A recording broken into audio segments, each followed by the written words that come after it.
Hello, everyone. My name is Rach, and I'm a very grateful recovered alcoholic. Happy Friday. Welcome to Infinite Power and Love.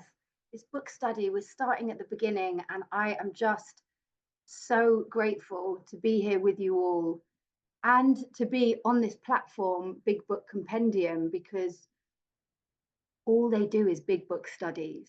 So I really hope that my delivery of the message in this amazing book, you know, connects with you. But even if it doesn't, please do check out all the other messengers because all of them on here are really, really fantastic.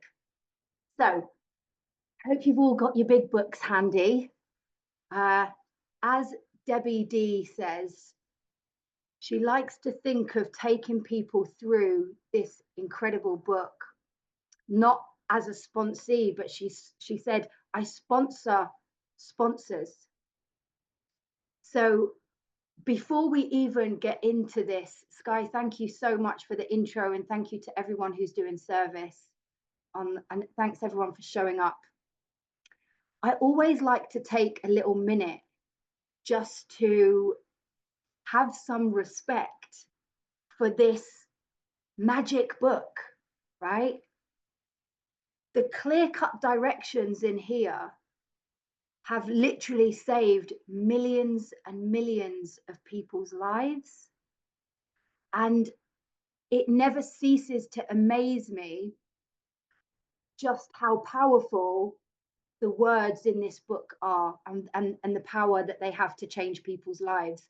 And I once actually went into a meeting and I saw this guy resting his feet on the big book, and I literally wanted to hit him with a stick. And, and I just thought I probably shouldn't go into a meeting and hit a newcomer with a stick because I might get barred. But yeah, I just like to start with a bit of respect for the book. And before we go in, like I said, with this attitude of having an open mind and an open heart and a new experience, whether this is your first time round the book in a book study or you've gone through it a few times, this stuff is infinite, right? This stuff is never ending. This stuff is limitless. It's magic. It's spiritual. So before we even get into the book, I always take sponsees to page 44. And the reason for that is that there's a qualifying question on, or a couple of questions on page 44. And I always remember, I like to find little ways of remembering where things are in the book. And that's not to be a know-it-all. That's not to be like, oh, I know where things are in the book. It's just so I gain a little bit of confidence that I can direct sponsees to the clear-cut direction in the book and not just stuff that's going on in my head, right? I can actually utilize this magic and stick to the directions in the book.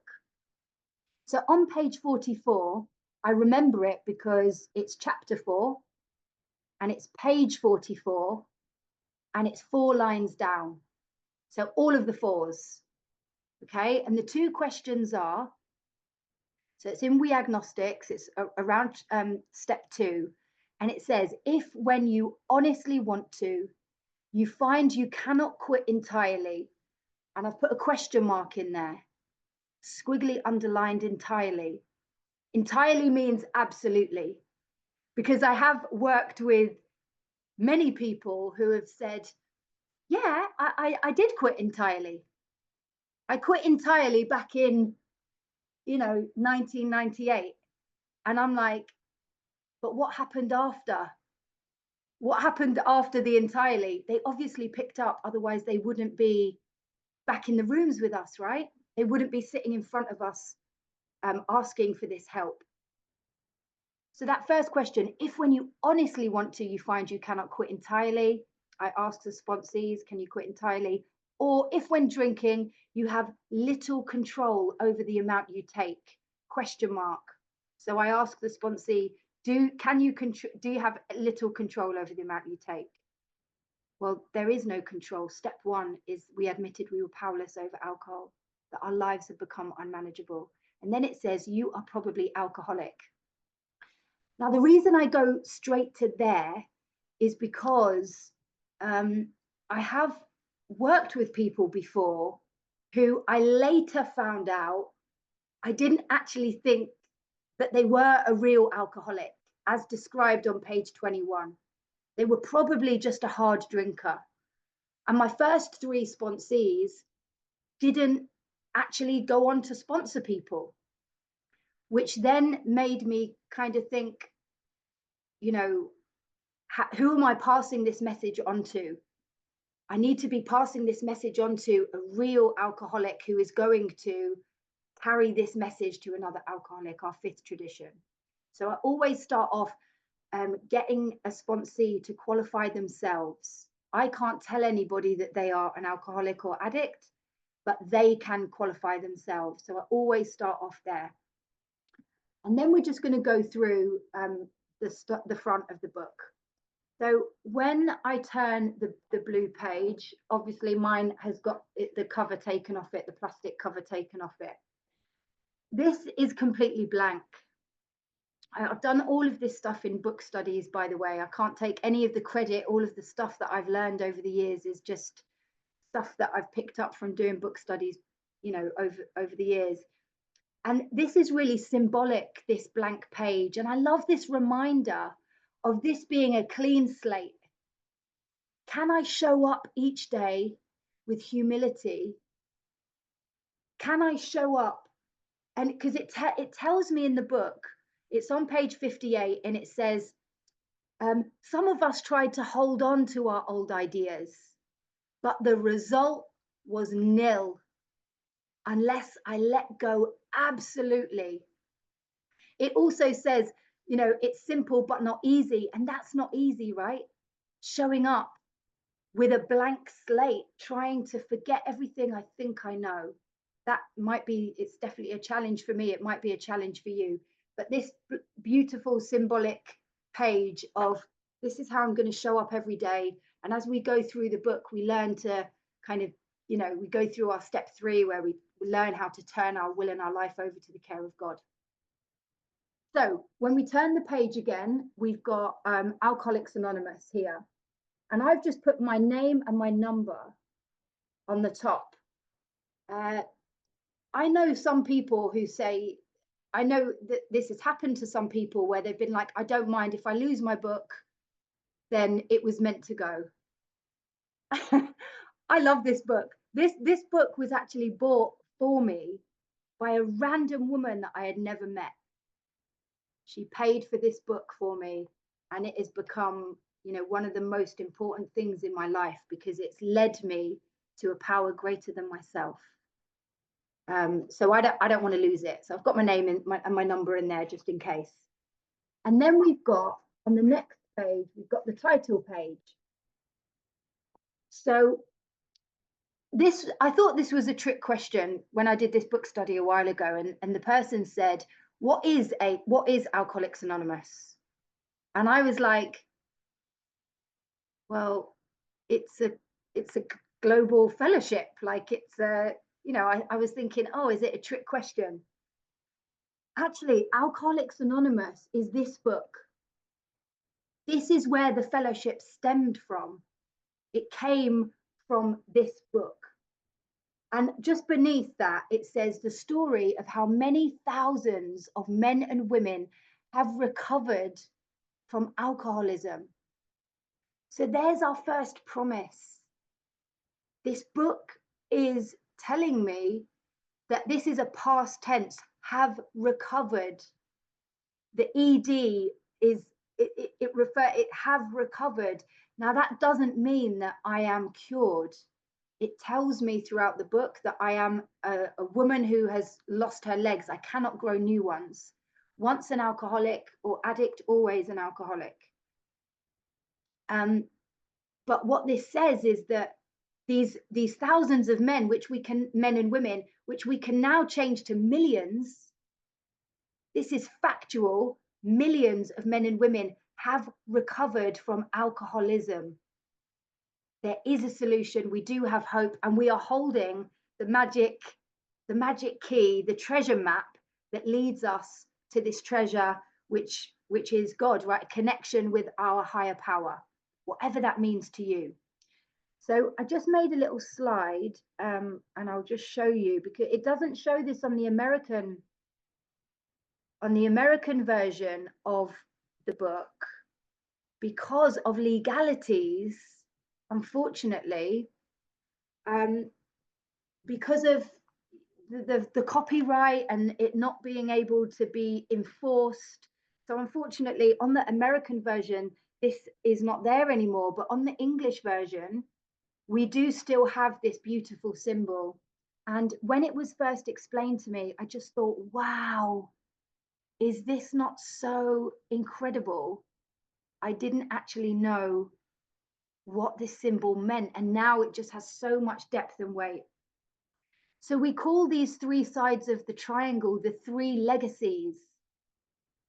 And just thinking about what a legacy means, it's something to be proud of. It's something that I want to pass down. I've inherited these things. I'm really proud of it, and I want to pass it along. I want it to stay alive. And then we've got, so we'll start off on the bottom. That bottom side of the triangle represents, it says recovery. And that's on the bottom for a reason. That's the base of the triangle, the foundation. And that represents the steps, which can be found on page 59 to 60. And I ask sponsees to write this in their book because I think it's really important to know where this information is. I also personally, as we go through the book, whenever we're on whichever step we're on, I always say to the sponsee that I'm working with, can you please go to the page where the steps are and read me whatever step we're on? And there's just something in that confidence of knowing where these beautiful 12 steps are in the book, I think is quite important. And so recovery, they represent the 12 steps, and that represents the mind. I have to keep myself well by working these steps. And the mind represents the one part of my one part of my malady, which is my obsession of the mind. Okay, so I've got a 3-part illness. Some people do think it's a 2-part illness. Please feel free to choose whatever feels right for you. I'm not trying to preach to anyone, but I believe that it's a 3-part illness. And one of those things that we'll read more about as we go through the book and the doctor's opinion is that I have an obsession of my mind. It doesn't matter how much I want to not pick up, I do not have the power. I am powerless. My life is totally unmanageable, and I am always driven back to the thing that I don't want to do anymore. So recovery represents the steps, and it represents the mind. We've then got unity, the side of the triangle, and that represents the traditions. This also which can be found on page 561 to 566 of the book, that are in the book. And these are key, these are crucial. This is what keeps our meetings healthy. Now, I need to take my body to get to this unity. I need to be a part of this we. Otherwise, I will die separately, right? And so the unity represents the traditions, the we part of the groups. To keep a group healthy, we have to abide by the traditions. And this represents the body, which is the physical allergy that my body has, which Dr. Silkworth explains as the phenomenon of craving. I pick up a substance, a mind-altering substance, and I set off this phenomenon of craving and I cannot stop. And then we've got the other side of the triangle, which is service. And that's what I give away, right? To keep this thing, I have to give it away. And I have to do service. It's one of the legacies. And that represents the concepts, which are on page 574 and 575. And they were developed to keep the global fellowship well. Because if you think about it, we're just a bunch of crazy alcoholics and addicts. How can we stick together? How can we keep this non-conventional organization healthy and flourishing so that the newcomer has somewhere to go? So we've got our 12 steps, which keep me healthy and well. We've got the 12 traditions, which keep the groups healthy and well. And then we've got the 12 concepts, which keep the global fellowship well. And we are wrapped up. If we can be in the middle, you notice that the triangle is completely even. Have you ever had an experience where one side of the triangle, maybe you're doing too much service, maybe you're going out for loads of coffees and unity walks and conventions, but you're not working your steps? Maybe it's all steps and no unity or no service. So we're encouraged to keep that balance healthy and even as much as we can. Mind, oh, and spirit, sorry, I nearly forgot. So the service and the concepts represents the spirit, which is the other side of my malady, which the Dr. Silkworth talks about, and Bill Wilson goes into it a lot, this what we refer to as the hole in the soul. This feeling of being restless, irritable, and discontented, unless I can again, have this sense of ease and comfort, which I used to find in mind-altering substances. But now that the mind-altering substances are no longer a part of my problem because they've been removed, I'm promised that this is going to happen. When I get to step 10, it tells me the problem has been removed. I'm in a position of neutrality, safe and protected. But I still need to watch for this restless, irritable, and discontented, even in my sobriety. What else am I going to? Am I going to people to try and fix the way I feel? Am I going to food? Am I going to shopping? Am I going to internet? Am I going to gambling? Am I going to exercise? Am I going to whatever? Sex, whatever the things are, right? And then I love the fact that this triangle is encompassed with this circle. And this shape is very symbolic. It's ancient, symbolic. The circle, the triangle within the circle is actually meant to be one of the strongest forms or shapes. And that circle represents infinite, an infinite circle. So as I go round my steps, taking a woman through this incredible process, I then have a new experience. When I get to my 12th step and I start working with others, I've had a spiritual awakening as the result of these steps. I start giving it away. I then am reminded of my step 1. And as I take her through her step 2 and step 3, I'm then having a new experience with all of my steps as I walk with her shoulder to shoulder through this. And if this stuff wasn't infinite, why would our long timers still be here? Why would people still be showing up and doing service and working with newcomers and starting new groups and doing book studies? And why would that all be so? So there's great hope in that infinite circle. And maybe I should have put the AA symbol in the middle there. I've done a little heart just to symbolize, if we can stay in the middle of that circle and triangle, then we have a really, really good chance of having permanent recovery, which, means that we can be free. We can get through any of life's challenges. sober and free. So I hope that has been helpful. I've got another little diagram here just of our contents page. I'm not actually going to break this down too much, just because it's a little bit it's quite padded and full. But what I'm more than happy to do is put a picture of this in the WhatsApp group, so you can mark it if you wish, or as you wish. This just gives a little breakdown, because when I first came into the program, I thought, oh, how come there's 11 chapters? I thought it was step by step, chapter by chapter, and that's not the way this works. Actually, I would like to show you a little visual for anyone new, or I like to show this to people. So you could take a screenshot of that if you don't want to be added to the WhatsApp group. If you do want to be added to the WhatsApp group, there's no chat in there. It's just going to be a space where any information that we discuss on this book study will go in there, and a little reminder about the book study each week will go in there as well.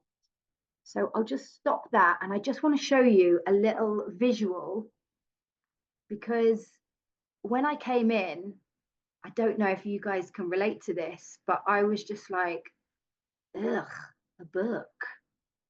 First of all, I didn't think a book was going to work. I didn't believe that it was going to work. But I also thought, well, this is going to be boring, and this is going to be long and painful. And when I did start reading it, I was like, really? It's so old. Like, surely somebody's going to zhuzh it, And I just wanted to show. So I've actually marked, there's a free page in between. After 164, there's a blank page before part 1. And oh, actually, it's not blank. Let me not tell you fibs. It's not blank, sorry, it says personal stories on it, but I folded it to kind of make it into a little bit of a bookmark. And I just like to show newcomers that this is the magic. This is 164 pages, which is absolutely guaranteed to revolutionize our whole lives, if, that all important word, if, dependent on, I follow the clear-cut directions fearlessly and thoroughly, right? And I like to break it up even more. And here I've got pages 1 to 88. So this isn't including the doctor's opinion. The doctor, actually, sorry, I've got the doctor's opinion in there. The doctor's opinion I haven't included, but it is such a crucial, fundamental part of the book. I didn't include it because it's in Roman numerals, and the only reason it is in Roman numerals is because Dr. Silkworth wasn't an alcoholic. So they changed that. It did used to start on page 1. But here we go. This right here is steps 1 to 11. Okay. I mean, just look how skinny that bit of literature is. 88 pages is steps 1 to 11. Oh, sorry, my alarm's going. I don't know why that's happened. 88 pages, 1 to 11, and then we've got 76 pages is on step 12. Now, what that shows me, and the weird and wonderful coinkydinks that are in this book, guess how many page differences there are in that 88 pages to 76? It's got to be 12, hasn't it? There's 12 pages different in steps 1 to 11 and steps 12. And what that shows me is that step 12 is really, really, really important. They've dedicated just 12 pages less to one step. And just another little, if you want to break it down again, we've actually got all of the steps are encompassed in 103 pages. So when you're working with a newcomer, if they do kind of feel a bit like, oh, really? Go, oh my gosh, look at what we're going to work on. Just that. I mean, it's powerful stuff. And 50 odd pages of that 103 pages is all dedicated to step one. And the importance of that is that if I don't fully understand my illness, that it is fatal, it is progressive, it is chronic, if I don't fully understand that, I'll probably pick up again, because I won't be going at all the rest of the steps with all the desperation of a drowning woman. I'll have that cunning, baffling, powerful delusion in my head that somehow, someday, I'll be able to drink or use like other people. But that is not the truth, right? So just going back, I like these little visuals because they help me, they help me understand, and they help me to kind of keep it simple and break it down. So we talked about the contents page. Then we've got all of the titles of the stories at the back, which are crucial. And I have to confess, I haven't studied the stories I haven't read the stories even for a long time. And just doing this book study has encouraged me, because one of the vital things that is needed for any newcomer alcoholic or addict to want to get this thing is the identification. So the reason that there's 164 pages is the meat and potatoes of the program, and then all of that at the back is dedicated to the stories, so that people can get that identification and that, yeah, me too. And now it's like we're so spoiled, aren't we? We've got meetings online all throughout the day, every single day. But there is some gold in those stories. So I'm kind of reminding myself to go back and read, because I love it when you go to a meeting and somebody picks a little segment out of the stories, and it kind of brings that bit alive. So we're just going to go to the preface, which is page XI. And just to note the appendices on the side before, we've got the AA traditions, so crucial, fundamental. We've got spiritual experience. I always remember that page because the numbers are in a row, 5, 6, 7. Another little helpful reminder of how to remember that. The medical view on AA, the Lasker Award, the religious view on AA, how to get in touch with AA, and the 12 concepts, the short form. I think they were added in on the 4th edition. So then we'll go to the preface. This is the 4th edition of the book Alcoholics Anonymous. The first edition appeared in April 1939, and in the following 16 years, more than 300,000 copies went into circulation. That's a lot of books, isn't it? 300,000 from the first edition, and in the following 16 years, more than 300,000 copies went into circulation. The second edition, published in 1955, reached a total of more than 1,150,500 copies. It's huge. There's so many books were released. The third edition, which came off the press in 1976, achieved a circulation of 11,698,000 copies. Now, the reason I've boxed that off on my my original big book, and I like to emphasize that first paragraph, because if anybody was a little bit skeptical, you know, I would be thinking, this is stats, this is facts, this is evidence. You know, when you get um, one of those fad diets that come out, and it's like, oh, how to lose belly fat in 5 days or whatever, and it comes and everyone's like, oh, we're going to do this thing. They come and they go. This is factual evidence. If anybody's a little bit skeptical, it hits us with this monumental statistics. And if you think, I like to actually visualize this, just imagine this one book.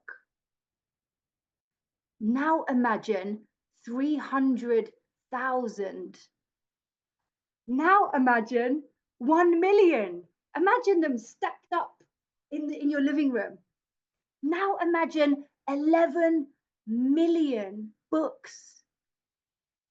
And again, I really love to think about the magic that people all around the world, which we're going to go into, but you know, people sitting around studying this book, people cherishing this book, cherishing this literature, and what it's done for them when it is applied. You know, again, I just have this deep love and respect for this clear-cut direction that I found as a result of me burning my life to the ground. I've been given this new way of life, you know. So because this book has become the basic text for our society and has helped such large numbers of alcoholic men and women to recovery, there exists strong sentiment against any radical changes being made in it. Okay, so I've squiggly underlined basic text. It shows me that this is a textbook. This is something that I'm going to study. I'm going to show up. It's going to tell me what the problem is. It's going to tell me what the solution is. And I'm really wordy. I say I'm really wordy. I've had to look up all of the words in this book. Even words like basic. What does that mean? It means foundational. This is the foundation, the basic, the simple text. I'm going to study this basic text. And there's another promise in here. It has helped such large numbers of alcoholic men and women to recovery. No one in these rooms are getting paid to come and say, hey, I've had a psychic change. I've had a spiritual awakening. People are driven to come and share their experience because that's how we still stay well, and that's how we're able to help others. So there exists strong sentiment against any radical changes being made in it. So just as a just as a bit of like participation, who came in and thought they could write the big book better than it was written? Or maybe not, they thought they could write it, but surely somebody should do it better, because it's like so dated. It's so, come on. I mean, and it's like, imagine how many people have tried to monetize this, have tried to change it, have tried to do it differently and better. It goes on to say, therefore, the first portion of this volume describing the AA recovery program has been left untouched in the course of revisions made for the second, third, and fourth editions.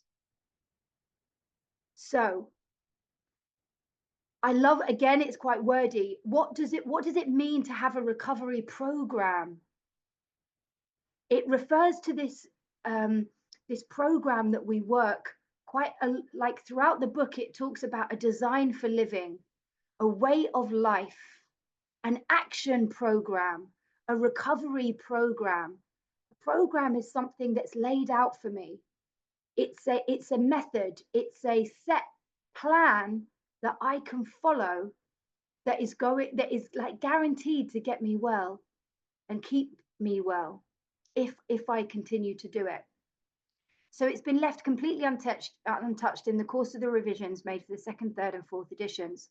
The section called The Doctor's Opinion has been kept intact, just as it was originally written in 1939 by the late Dr. William D. Silkworth, our society's great medical benefactor.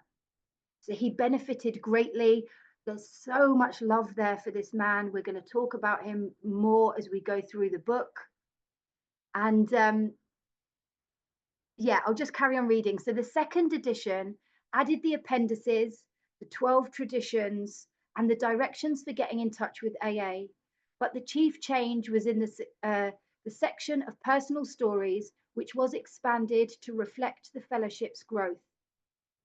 Now, the rest of the preface is quite wordy, and they just talk about all of the changes that were being made. So I'm going to read it quite quickly because I hope that's okay.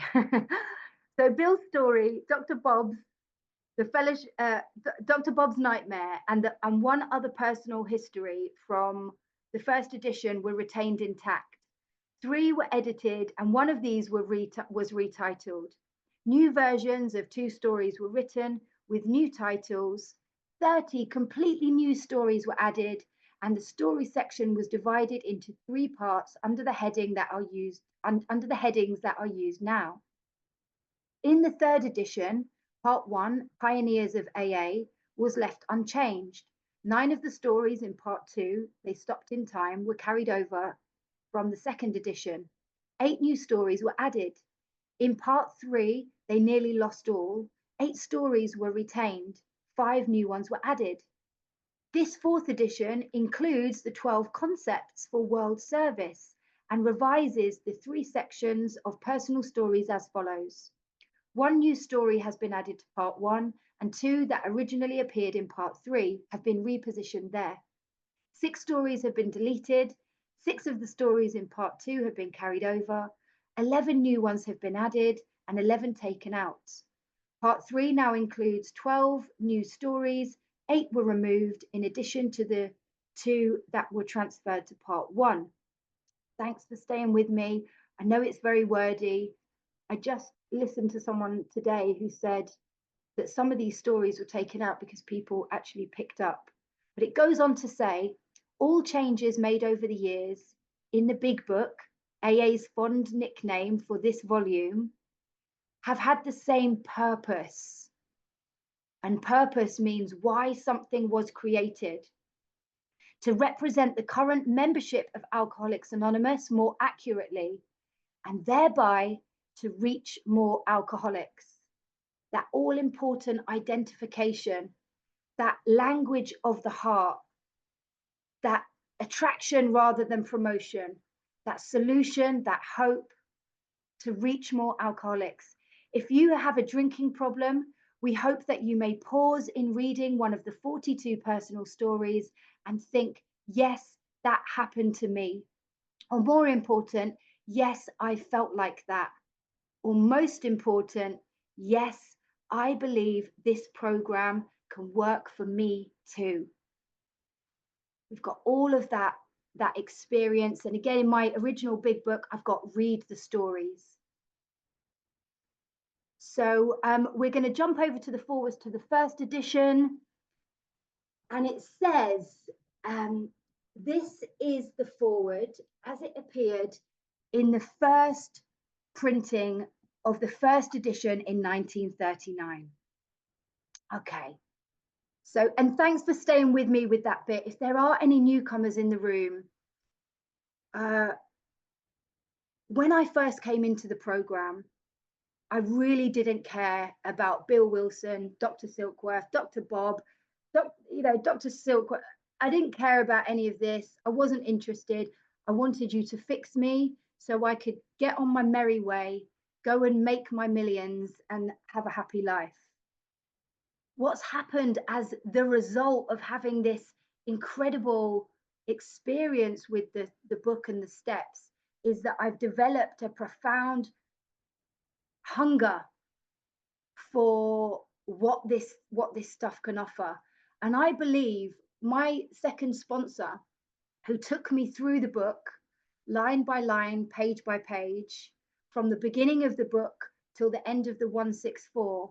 What she did for me in doing that is she gave me a confidence with the book. I didn't remember everything that I did with her. I definitely didn't. My mind was fuzzy. I couldn't remember, but I knew that I had been through it with her. And I take women through this book, and each and every time I do it, I have a new experience and something else pops out at me. And I think, oh, wow, I forgot that was there. So I do encourage people to go through it line by line, page by page, because I do think that it helps gain confidence and knowledge and experience with the book. So here we go. We're on page XIII. So we of Alcoholics Anonymous. So Bill Wilson was the main writer of this book, the co-founder, but it wasn't just him.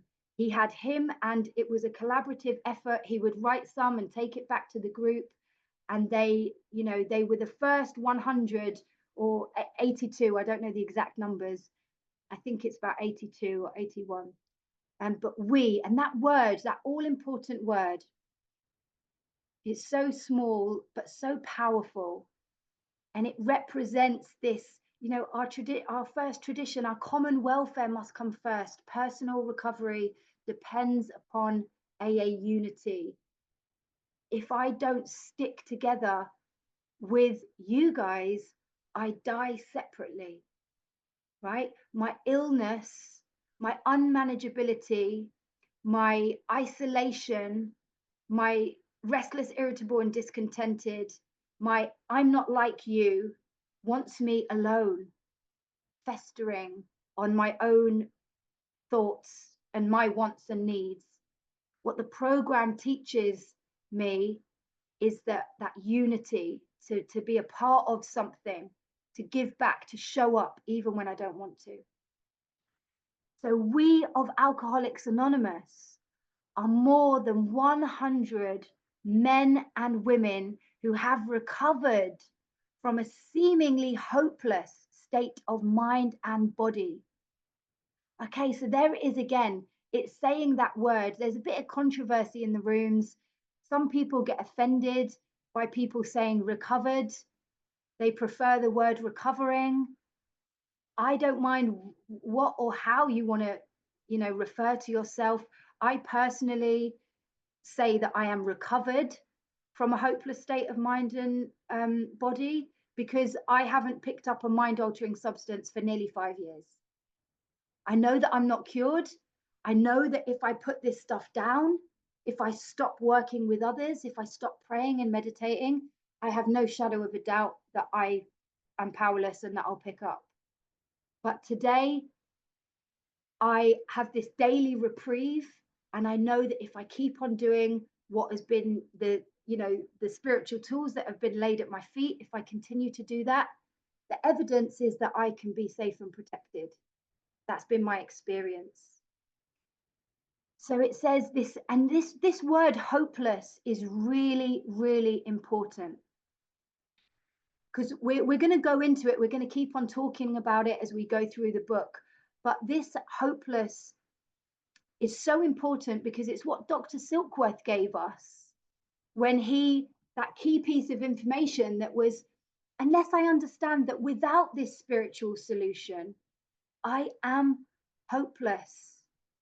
I will very quickly go back to my own thinking, my own believing, my own selfish and self-centered, wrapped in the bondage of self.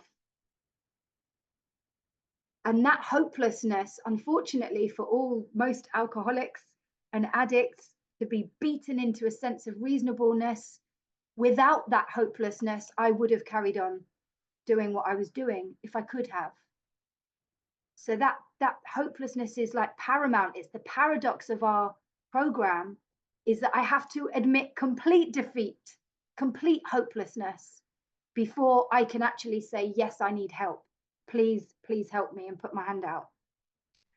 And then I always highlight or squiggly underline or circle in the book where it says mind and body, because it's a reminder, and it tells me a lot throughout the book that I am mentally and physically different from my fellows. I am not like normal people.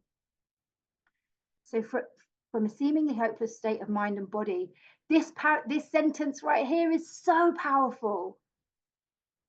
To show other alcoholics precisely how we have recovered is the main purpose of this book. So I've squiggly underlined to show. Again, the way this program worked for me, nobody came and said, Rach, do you know what you need to do? Do this, do that. Have you ever tried to do that with a sponsee? Have you ever tried to force somebody to do something, even if you've got the best motives? It doesn't work. What this line right here is so simplified. It's so beautiful. It's saying to show other alcoholics precisely. And if you notice that word precisely, or these couple of words, but I've actually highlighted that in a different color. I've double underlined it. That word precisely means specifically, accurately, exactly. To show other alcoholics precisely how we have recovered, past tense, is the main purpose of this book. So again, you know, when you've heard that saying that this is a simple program for complicated people, this one sentence reminds me that all I need is to show up with an open heart and an open mind and follow the clear-cut direction in this book, because it's going to show me precisely how they have recovered. That's the whole purpose of the book. And that's why, as a sponsor, I like to stay really close to the literature. Because if you imagine how much our fellowship has grown and how good my forgetter is, if I think I know, I'll try to reiterate something that I think I know. If I go off script, you can guarantee I'm going to mess it up. I am going to bodge it. I am going to get it wrong. So I like to stick to the clear-cut direction.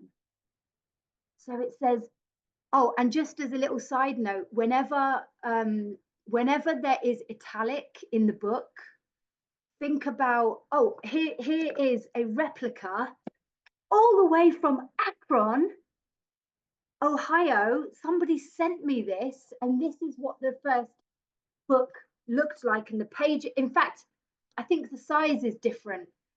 Page, was it a lot bigger? Yeah, it was really thick. The pages were super thick. And Howard's probably got an original big book there. I don't know if you could flash us the size, but it was huge, really thick. Oh, Howard's going to show us. Really bright. They didn't know what to call it. There was a big group. They were thinking of calling it The Way Out, but it was, there were 12 other way outs. It was unlucky to make the 13th one The Way Out. They were going to call it 100 Men, but there was a woman involved in the program. Oh, there we go. Oh, wow. Oh my gosh. So is that just the cover then? The cover was just, we've got the original. Okay. I'll have to get some stills of that and put it in the group. Thank you, Howard. Thank you so much for that. So there we go. So we've got, for them, we hope these pages will prove so convincing that no further authentication will be necessary. Authentication just means proof. No other proof will be necessary. We think this account of our experience, I've squiggly underlined that. This whole program is based on people's real life experience. The reason why this thing can't be bought, I can't pay for this. I've seen it happen. I've worked in treatment. I've seen people try to buy recovery, these beautiful 12 steps this spiritual experience, these psychic changes, they need to be experienced. And that's what we learn from, right? Our own and other people's experiences. So we think this account of our experiences will help everyone to better understand the alcoholic. So when the book was written, they, because they've added in working with others, they've got to wives, to employers, to the family afterwards. And this was also sent out to the medical profession, because there has never been a cure for alcoholism and addiction. There's no magic pill, no magic fix, no magic, way of doing this. Again, it has to be an experience from going through these beautiful steps. So many do not comprehend that the alcoholic is a very sick person. Not bad. I've got in my book, not bad. This is an illness. And, just a little fun fact, because I used to think it was such a cop out when I first came in, and I felt so pathetic and weak and so ashamed of my life and who I had become. And when I heard people talking about this being an illness, I just thought, well, that's a bit of a cop out. I just think I've got no willpower. And it's been proven. It talks about the medical estimate, the medical view on AA. It's been confirmed that this is an illness. And I used to call it disease, but actually the word disease is only referenced once in the big book. And that's on page 64, when it talks about, and I think it's really brilliant that disease, the one time disease is mentioned in the book, is on page 64 when it's talking about resentment.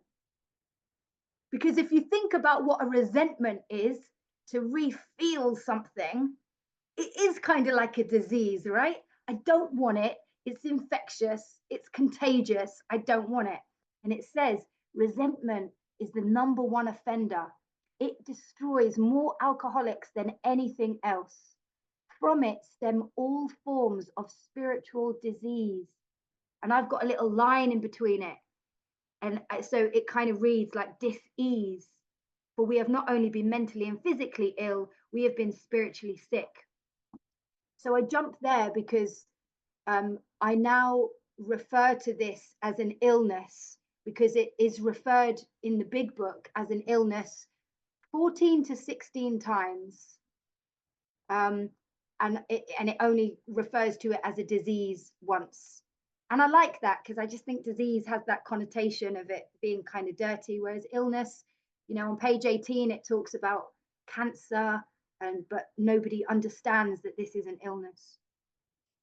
So a very sick person. And besides, we are sure that our way of living has its advantages for all. So my sponsor really helped me to highlight, and I do it in the other book study, is whenever it has a reference to way of living, design for living, way of life, I always find a way to highlight it, to squiggly underline it. It kind of reminds me of how my mindset, can I see this as a way of living, these steps, these principles, these traditions? Am I really committed to thinking, yeah, I understand my step one. I know that this is incurable.